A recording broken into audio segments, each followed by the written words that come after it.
Aujourd'hui, on se dirige vers Universal Studios. On a trop hâte. L'hôtel dans lequel on était censé aller, il y avait personne tout simplement. Et plein soleil tous les jours, sauf aujourd'hui. 3 heures que je marche sous le soleil pétant. J'ai plus d'eau. Je retrouve pas Mélissa. Et on entend de l'orage. Il pourrait y avoir un flash flood. Hello, là on est le matin du 4e jour. On va bientôt quitter Monterey et continuer la Highway 1 vers Santa Barbara. Et on a pas mal d'arrêts à faire, mais j'espère que la météo ça ira mieux quoi, parce que là il fait froid, il fait tout gris, mais on verra bien. Et donc nous voici au Lovers Point Park / Lovers Point View. Là-bas il y a le parc. En soi, si vous partez depuis Monterey le matin, vous aurez sans doute beaucoup de brouillard en été. Donc si vous voulez que ce soit dégagé, venez ici en après-midi. Moi, c'est peut-être ce pourquoi le Lovers Point est plus connu que ce qu'on montrait juste avant. Je pense que c'est un peu plus sympa à nouveau quand il fait beau quoi. On verra. Enfin non, on verra pas nous. Alors, on est juste là, et de là, on est censé voir Santa Cruz. Oui, clairement, la vue est imprenable. Moi, je crois qu'on va pas voir grand-chose sur cette route à cause du brouillard. Non mais c'est clair que là, on voit pas grand-chose. Ici, on vient d'arriver à Point Lobos, qui est un de nos arrêts. On vient d'arriver au Bixby Bridge, sur la Highway 1, qui est très connu. Il n'y a que très peu de places de parking, donc il faut bien faire attention à ralentir avant d'arriver. Bon, ici, il y a du brouillard, du coup, encore une fois, la vue est pas dingue. Oh, regarde, on dirait qu'il y a une sorte de grosse cheminée qui passe là. J'avoue. Ah yeah, c'est dégagé maintenant. Donc on arrive à un peu mieux voir le bleu de l'eau et les beaux paysages. C'est super joli. Après on va partir, il faut le dire vite parce qu'il y a des nuages là, là. Oui, et là. mais ici, on arrive à peu à voir On la est vue. dans un trou. On est sur un petit sentier dans le parc de Big Sur et on se dirige vers une cascade.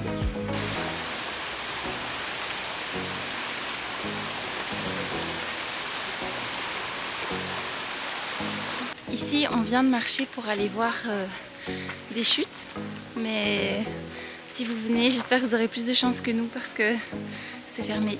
Donc on va tout redescendre. Ici, on vient d'arriver au McQuay Falls. On a de la chance parce qu'on voit bien la chute. Et pour y arriver, vous avez une petite marche, je dirais, de 5 minutes depuis le parking. Et puis vous avez accès à cette vue incroyable. C'est assez impressionnant parce que là, on est sur la Highway 1, donc qui relie un peu San Francisco à Los Angeles. Et il n'y a vraiment personne. On est seul au monde sur cette route. Je vous montre. Alors oui, on est en pleine semaine, mais quand même, c'est impressionnant avec toute cette population qui est personne sur cette route. Et voilà. Voilà pourquoi il y avait peu de monde sur la route. C'est parce qu'elle est tout simplement fermée au bout d'un moment. Mais heureusement pour nous, juste à côté, on a un petit food truck avec tacos, burritos. Et donc ça fait trop plaisir parce qu'il est 13h20, on n'a toujours pas mangé et on a faim. Donc voilà, après on fera un petit détour de... Combien de temps t'avais dit? 2h30? Ouais. Mais au moins on aura mangé. Hey, On profite encore un peu de la vue ici, parce que là on est sur le chemin du retour du coup, de notre détour. Et c'est magnifique. C'est dommage qu'elle soit pas ouverte jusqu'au bout. C'est clair. Parce que là le temps s'est dégagé, donc c'est parfait. Ah bon, j'ai l'impression qu'on a... Bah déjà on va pouvoir voir de nouvelles vues, vu qu'il y en a plein qu'on voyait pas tout court à cause du brouillard. Et le fait d'avoir été jusqu'au bout de la route de travaux, bon certes on perd du temps, mais on dirait qu'on a trouvé une petite pépite. Ouais, trop. Alors je vous souhaite le bienvenu au Rose Garden Hotel, qui est sûrement l'hôtel le plus dégueulasse dans lequel on est rentré depuis le début de notre voyage. Les draps sont remplis de taches en tout genre, si pas de traces de sang sur le coin là-bas. Donc on a dormi dans le sac de couchage bien enveloppé dedans. On vous les devinez pourquoi. Il y avait quelques araignées quand on est arrivé bien entendu. Et la salle de bain était dégueulasse au possible, les essuies remplis de cheveux. Ouais. Ça c'est ce dont je rêve, planche derrière la vitre. Vitre qui ne se ferme pas bien. On était vraiment très à l'aise. Alors ici on a un petit scone. Moi j'en ai jamais mangé mais Mélissa a déjà goûté ça. Oui c'est excellent, c'est méga bon. Ça ressemble un peu à la frangipane mais en mieux. Ici on est dans un petit endroit qui est le Janine's Café je crois, qui est littéralement à 20 mètres de notre hôtel. Miteux, notre hôtel miteux. Et donc c'est plutôt comme c'est une petite plage de Santa Barbara dès le matin. Pour une fois il fait vachement beau, vachement bon. Et on est enfin à Malibu. On va encore faire un petit peu de route avant de s'arrêter. Je sais pas si là vous pouvez voir, il y a déjà des maisons de dingue. Tous ces gens doivent être trop bien. Là-bas il y a des surfeurs. Hello, là on vient d'arriver sur la plage de Santa Monica, je sais pas si on m'entend bien. Du coup on a pris un petit sandwich à manger et puis on ira sur le pier et il fait super beau. Il y a quelque chose que j'ai remarqué qui était beaucoup dit sur les sites, c'était que les parkings aux alentours sont dangereux et qu'il n'y en a pas beaucoup et que ça coûte cher. Mais en réalité il y a pas mal de parkings complètement gardés, payants et c'est vraiment pas cher. Donc voilà, vous aurez aucun souci si vous venez en plein été. Bah, c'est hyper emblématique, c'est super stylé. J'ai hâte d'aller sur le pier, de voir un peu les attractions. Ça va peut-être qu'on en fera une, on verra bien. Mais c'est vraiment dingue. Puis après on ira voir notre hôtel. On espère le retrouver avec beaucoup plus d'envie que celui de ce matin. Je sais pas si vous voyez le sable qui est derrière moi en ce moment. Il est brûlant comme jamais j'ai senti le sable me brûler. J'ai jeté mes tongs, je me suis posé sur mes tongs en vitesse pour pas commencer à brûler spontanément. Là on marche entre Santa Monica et Venice Beach à pied. C'est plus ou moins 1 heure. Mais on peut aussi louer des vélos et des moteurs pour y arriver. Mais après ici c'est assez agréable, on a toute la journée devant nous pour le faire, donc on attend.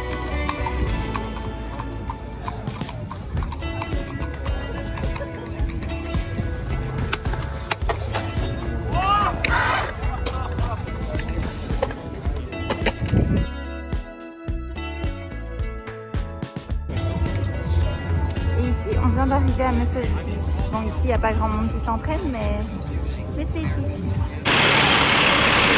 Et là, on est à Venice Beach, donc comme vous pouvez le voir, bon, là c'est les camions de pompiers. Mais tout le long, vous avez plein de petits magasins. Et alors, ici vous avez le terrain de basket, mais un peu avant, vous avez le skatepark. Ça reste super stylé de les voir rassemblés comme ça en train de faire du basket. Après, on voit que c'est... je comprends pas les règles. Trop bien, on n'a pas beaucoup de chance là niveau météo. Donc je suis pas sûre que le coucher de soleil sera incroyable. Mais on est quand même, c'est quand même trop bien d'être là. Ouais, c'est trop cool, tu sens qu'il y a une ambiance de dingue et on n'a pas du tout ça. Là, on a pris le vélo pour refaire le chemin inverse de Venice Beach à Santa Monica. Et ça fait trop du bien de ne pas devoir marcher, d'être tranquille sur son vélo. En plus, c'est vachement cool comme Je regarde derrière, ok, personne dans l'angle mort, on peut y aller, allez hop, hop, hop, hop. Première, deuxième. Oh, mais c'est un taré celui-là. Ouh, on est repassé, pitié. Et c'est parti. Donc premier chipotle, on va voir ce que ça donne. Alors c'est comment? C'est super bon. Et de mon côté, j'ai pris plus ou moins la même chose, mais sans le burrito. Mais en soi, on va faire moitié-moitié. C'est quasi pareil. Ouais. Ah ouais. Ouais. Aujourd'hui, on se dirige vers Universal Studios pour la journée. Et on a trop hâte, mais on vous montre de toute façon. Donc, le parc qui est en haut. Et puis, on a tout le parc du bas, avec pas mal d'escalators à prendre pour y accéder. Et puis, entre, il y a des petits points de vue comme ça sur toute la ville. Et aussi sur tous les studios. D'ailleurs, on va aller faire l'attraction juste après. Là, on vient d'arriver dans la partie Harry Potter.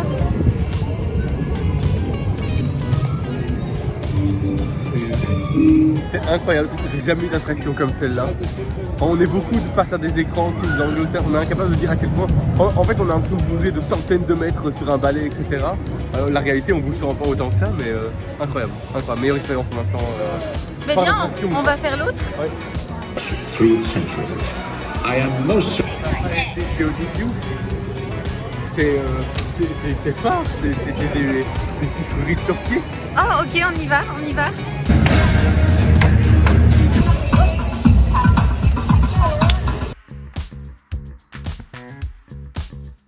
On est ici avec l'énorme donut. Oh mon dieu. Alors malgré la couleur rose, c'est de la vanille, hein, ça me paraissait évident. Yeah, oh bordel quoi. On va jamais tout manger.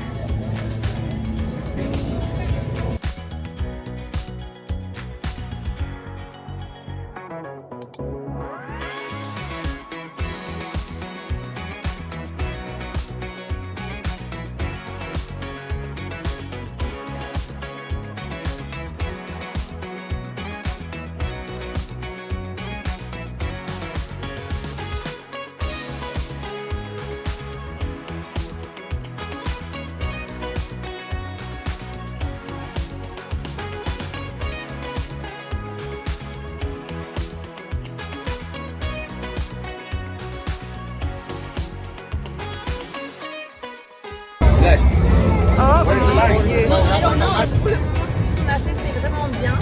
Et on a beaucoup de chance parce qu'avec le pass qu'on a, vraiment, on s'évite des files qui durent 2 heures, on les fait en 5 minutes. Et du coup, je pense qu'on va pouvoir refaire certaines attractions. Ouais, de fou. J'ai trop hâte de faire Harry Potter. Pour moi, c'est le top. Moi, je trouve que niveau attraction, c'est génial. Vraiment, ça change totalement. Ça sert à rien de faire une comparaison finalement entre un Walibi ou ceci. Ici, c'est vraiment moins basé sur les sensations, mais plus sur le visuel qui met tout autour. Donc, c'est incroyable. Encore une fois, ce qui est génial, c'est l'ambiance du parc. C'est autre chose.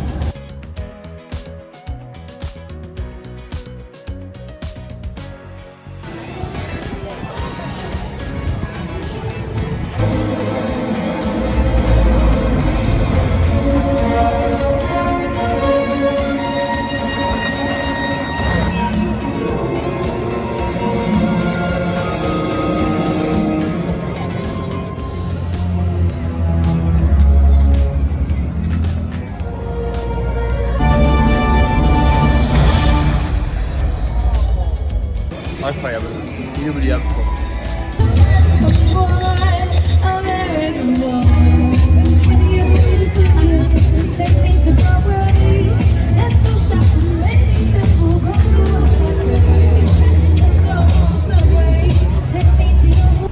On est enfin arrivé au Hollywood Sign, je trouve devant moi, avec tout Los Angeles, enfin une bonne partie de Los Angeles, bien entendu, il y a encore l'équivalent de 3 villes derrière nous.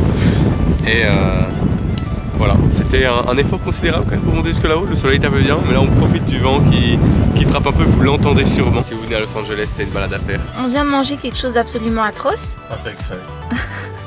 Qu'on a acheté dans un supermarché parce qu'on s'est dit qu'on n'allait pas manger des fast-food tous les jours. Mais peut-être que si finalement. En été c'était mieux avec un fast-food et puis bon après notre consolation c'est que ça va coûter trop cher quoi. Oui, c'est vrai. On a plus d'argent pour ce soir, c'est kiffé. Là on vient d'arriver sur Rodeo Drive avec plein de magasins de luxe, quelques paparazzis, beaucoup de belles voitures, mais c'est surtout des magasins dans lesquels on n'entrera jamais. Mais bon, c'est sympa à voir.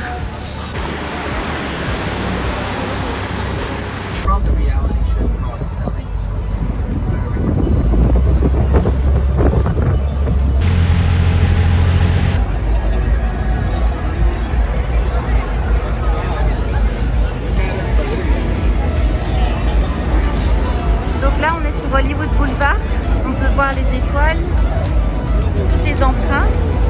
Et on est arrivé un dimanche et apparemment il y a un concert improvisé.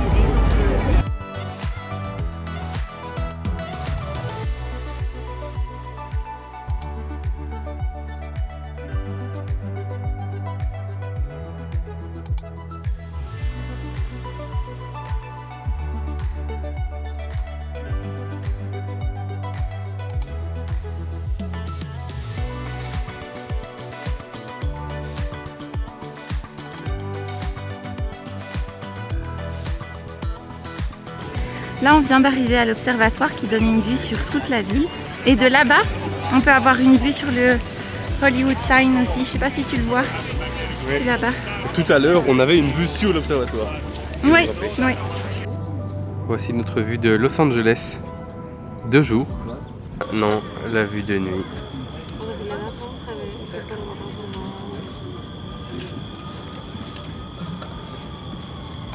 C'est interminable. entend beaucoup les sirènes des policiers et des ambulanciers. C'est dingue. C'est vrai qu'il y en a plein. On n'entend plus que ça. Là, on quitte Los Angeles. On a une longue route à faire vers Palm Springs. Et du coup, là, il est quelle heure? Il est 22h22. et on mange enfin Jack in the Box. Il va être nécessaire celui-là. On a oublié de demander des sauces. Dommage. Oh, on ne l'avait pas gardé. C'est parti pour Palm Springs. Yay. Il est minuit et demi. Et on est arrivé à notre hôtel. On avait prévenu qu'on arriverait tard et il n'y a personne. On a été voir des gens parce que notre numéro américain, bon, on n'en a pas. Et on n'a pas d'hôtel. On n'a pas d'hôtel. On peut se réveiller, donc c'est un peu chiant. Alors là, il est 2h30 du matin. Et vu que l'hôtel dans lequel on était censé aller, ben, il y avait personne tout simplement. Et le numéro qu'ils ont donné pour le check-in plus tard, personne ne répondait. On a même été voir des gens assez douteux. Hein, oui, assez douteux, qui ont appelé pour nous, mais l'hôtel ne répondait pas non plus. Du coup, on a fini par aller dans le Hyatt, qui est un hôtel de luxe. Ouais. Et là où on s'est dit que la réception était ouverte et qu'ils pouvaient nous aider. Donc, en se disant même, bon bah, en plus si jamais ils savent pas nous aider, bon bah, on va voir combien ça coûte, on se dit peut-être qu'ils vont nous aider, etc. Et la dame a passé 2 heures à essayer de nous aider, à appeler, il n'y a personne qui répondait dans l'autre hôtel. Du coup, on a fini par demander un remboursement à Booking. Et on s'est dit qu'on allait rester dans cet hôtel-là et elle était trop sympa parce qu'elle nous a fait une grosse réduction pour qu'on puisse rester ici parce qu'on lui expliquait la situation, on est super fatigué. Mais du coup, là on vient d'arriver dans notre chambre et ben, je pense qu'on n'aura jamais... de pas dormir. Je pense qu'on n'aura jamais d'aussi belle chambre dans un hôtel. On vous montre. Bon tour. Découvre en même temps que vous, mais donc on arrive, il y a un petit salon, ce qui est exceptionnel hein, pour nous qui étions dans des motels à chaque fois. Waouh! Bon, on ne touchera sûrement pas au minibar. Une énorme salle de bain. Et enfin la chambre. Et la chambre, c'est vraiment du grand luxe pour nous. Oh. Donc voilà, là, on va aller dormir. Je pense qu'on le mérite bien, non? Oui, on le mérite bien, oui. En effet. Alors là, on vient de se réveiller à Palm Springs. Donc il faut savoir que là en été, il fait plus ou moins 45 degrés plein soleil tous les jours. Sauf aujourd'hui. Le seul jour où on a prévu de profiter de la piscine, il fait super gris, c'est couvert, ils annoncent de la pluie, enfin bref, c'est super. Et là on est resté garé pas très longtemps vu qu'on est arrivé à 2h du matin. Enfin je me suis garé vers 2h du matin. Et en à peine une nuit, la voiture elle est dans cet état-là. Il y a du sable partout. Je sais pas si ça se voit bien à la caméra, mais oui, il y a beaucoup de sable. Au moins, avec la pluie, ça va être lavé. C'est sûr. Et là, il a commencé à pleuvoir. On vient d'aller prendre le petit déjeuner. Et on est vraiment ravis. On est ravis. Bronzer mes pieds, vous vous rendez pas compte à quel point c'est moche à l'heure qu'il est. Même mon t-shirt, là je suis bronzé comme il faut. Juste en dessous, c'est blanc. Blanc de chez blanc. Ça va rester comme ça, visiblement. Et on va essayer d'aller se consoler comme on peut du mauvais temps. Du coup, on a trouvé un endroit où on peut faire du shopping et on va aussi aller goûter des crumble cookies. Et ça fait tellement longtemps que j'ai envie de goûter ça, mais on vous montrera.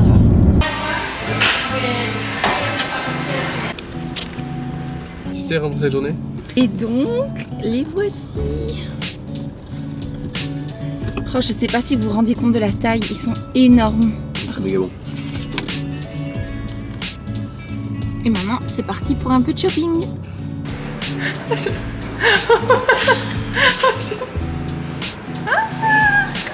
c'est incroyable. Ah, c'est un petit style, hein. Ah, j'aime beaucoup. Ah non. Plus lourd, ça aurait été mieux.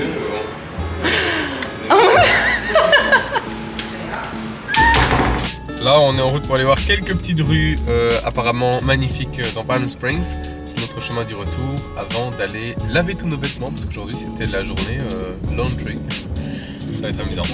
Et après ça, vu qu'on a un petit peu plus de soleil, on va essayer de voir si on peut profiter de la piscine de l'hôtel. Donc là, on se balade et puis on voit des limousines tranquilles. Un peu sale. Oui, un peu sale, rempli de sable.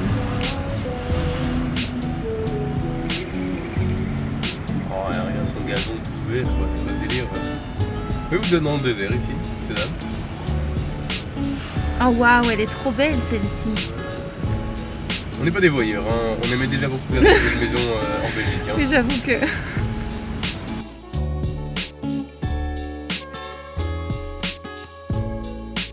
Là, on prend un petit peu le temps de faire nos machines parce que notre sac commençait à vachement se remplir. Donc on regarde un peu comment ça fonctionne ici. On est enfin arrivé là pour ce soir, on va manger au Cheesecake Factory. J'ai tellement hâte. Et d'ailleurs, je lui en parle tellement que je suis sûre qu'il a hâte aussi. Ça fait partie des 1001 choses que je dois découvrir absolument.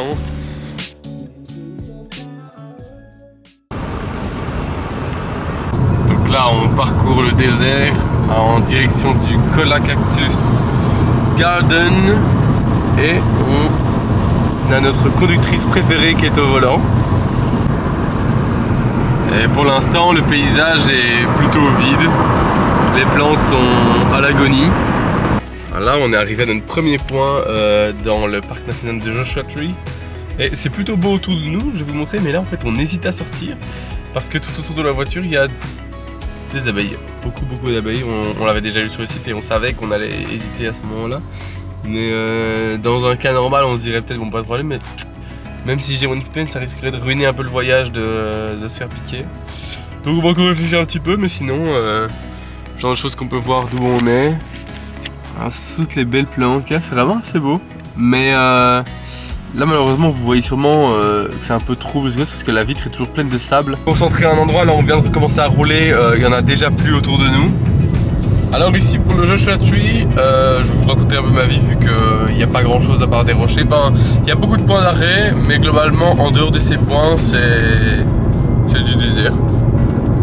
Ici on va traverser le parc du sud jusqu'au nord et il y a plusieurs centres des visiteurs. Ils ouvrent à 8h30, mais vous pouvez très bien acheter le pass en ressortant. Et c'est un pass qui vous servira aussi quand vous irez dans les autres national parks. Il me semble que c'est pour la voiture, c'est pas par personne. Donc voilà, partout il y a des avertissements sur attention, restez bien hydraté, des petits messages, aujourd'hui n'est pas le jour pour mourir. Vraiment c'est assez rassurant de monter sur les rochers. Après on va faire attention parce qu'il y a de la présence de serpents, scorpions, tortues, attention, et tout autres animaux qu'on n'a pas envie de rencontrer. Voilà 3 heures que je marche sous le soleil pétant. J'ai plus d'eau, je ne retrouve pas Mélissa, je ne retrouve pas la voiture, je me suis paumé. Ah, salut toi. Alors je suis pas jardinier, mais je pense qu'il faudrait donner un peu d'eau à ces plantes. C'est en train de crever là.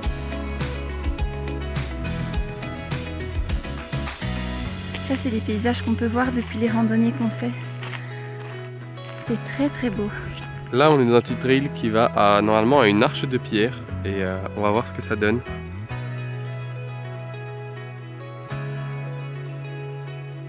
Et on est arrivé à l'arche et il y a un petit panneau qui nous annonce qu'elle devrait pas tarder à tomber à force d'érosion. Donc profitons-en. Petite vue de la forêt la plus dense de la région. On est connu pour s'y perdre tant les arbres sont rapprochés les uns des autres. Pour l'instant aux États-Unis on a réalisé on a remarqué qu'il y a quand même très peu de personnes qui étaient là, genre moins que ce qu'on avait imaginé. Et là on est à Joshua Tree, on est quand même à un point super connu, on est en plein été, il n'y a personne. C'est assez étrange. On est dans une autre randonnée là, on part aller voir un barrage pour voir un point d'eau dans le désert, donc j'ai hâte de voir ce que ça va donner. Donc ici on est arrivé au Park Dam, donc le barrage Barker, et en fait il n'y a pas d'eau, il n'y en a plus pour l'instant. Ils ont construit ça, donc toute l'eau qui était là était plutôt on va dire d'origine humaine, enfin ils ont construit le barrage pour que quand il y a des flash floods, donc des énormes pluies, eh bien ils puissent emmagasiner assez d'eau que pour s'en servir à ce moment-là. Ceci étant, on remarque quand même qu'il y a sûrement plus d'eau ici qu'ailleurs parce que toute la vallée ici est beaucoup plus verte que tout ce qu'on a vu jusqu'ici. Ça va, la marche est difficile? Tu as raison. Alors là on est en train de se dépêcher parce qu'on vient d'entendre de l'orage. Et ils disent de faire attention que si on entend de l'orage, ça pourrait y avoir un flash flood. Et que du coup, il vaut mieux se barrer très vite. Sans trop m'arrêter, il y a une chèvre là-haut. Ah, il est en train de commencer à dracher. Donc on va se mettre à courir. On a enfin rejoint la voiture. Là, ce qui nous est arrivé, enfin t'as un peu filmé, mais donc on était parti pour une petite randonnée dans le désert, donc enfin il faisait beau. On admirait le paysage et tout d'un coup on voit un nuage, enfin juste au-dessus de nous, gris. Et on se dit, oh tiens, il y a un nuage menaçant. J'ai pas dit ça, 30 secondes après, il commence à avoir des petites gouttes de pluie. Oui, et puis ça commence à s'intensifier et on a peur vu qu'on est en plein milieu du désert, qu'il y a des rochers partout autour de nous et qu'on est dans une zone où il y a des flash floods, donc c'est des pluies torrentielles. C'est écrit à littéralement tous les débuts de trail. Oui, donc, ils disent, oui c'est noté sur les panneaux que si jamais le ciel est menaçant, si vous entendez de l'orage, parce que ça aussi on vous a pas dit, mais... Ça a commencé par de l'orage. Ça a commencé par de l'orage et on s'est dit, oh là là, dans quoi on s'est embarqué, parce qu'on n'était même pas à la moitié à ce moment-là du trajet, enfin il nous restait beaucoup.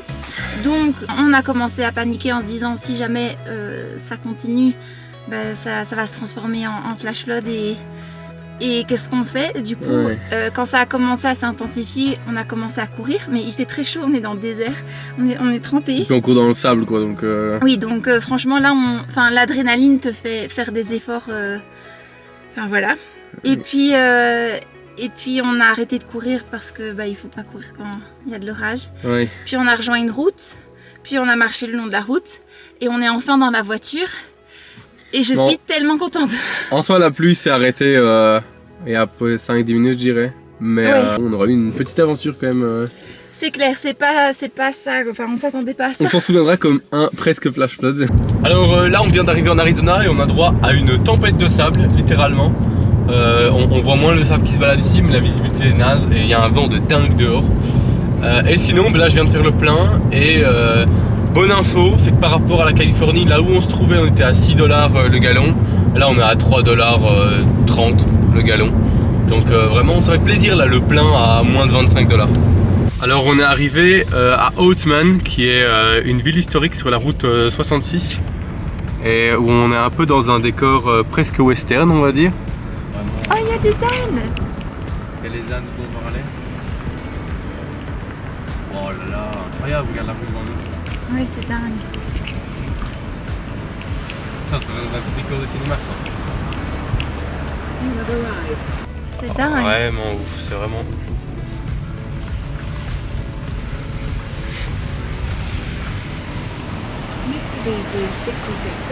Salut.